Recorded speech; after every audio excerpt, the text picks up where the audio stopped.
Isa ang patay sa lumubog na oil tanker sa Limay, Bataan, kasunod ng malakas na bagyo at hanging habagat.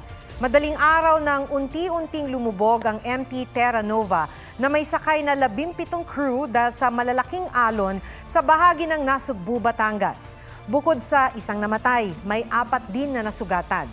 Sa aerial inspection ng Philippine Coast Guard, may na-monitor ng oil spill 5.6 nautical miles sa silangang bahagi ng Lamao Point.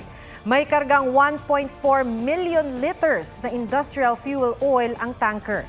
Nakikipagtulungan na raw ang PCG sa mga oil spill response organizations para mapigilan ang pagkalat ng langis.